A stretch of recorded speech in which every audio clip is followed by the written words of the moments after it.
Hi everyone, তোমরা কেমন আছো? তো আজ ছিল 6th মে, আমার মামার বার্থডে। তো সকালবেলা উঠে তো অ্যাজ ইউজুয়াল আমি গরম জলে লেবু দিয়ে খেয়ে নিয়েছি। এর আধ ঘন্টা পর আমি ওটস খেয়েছি সিডস দিয়ে। আর দেখো আজকে সকালের মেনুতে মামুর জন্য দিদন আর মামি মিলে কি আয়োজন করেছে। তো অনেক কিছুই ছিল, তোমরা দেখতেই পারছো। তো সকালবেলা খাবারটা তো এভাবেই ভালো কাটলো মামার। তা আমি পরে খেয়েছি, আমি নর্মাল আমার ডায়েটের খাবারই খেয়েছি। ব্রাউন রাইস দিয়ে একটু চিকেন দিয়ে খেয়েছি। আর সন্ধ্যাবেলায় তো দেখে নাও, মামু, রাই, গুনগুন আর আমিও সাইডে ছিলাম।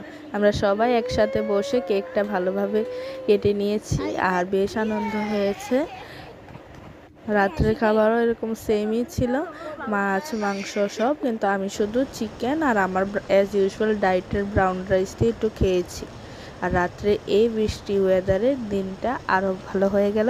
তো তোমাদের কেমন লাগলো আমার ব্লগ নিশ্চয়ই জানাবে।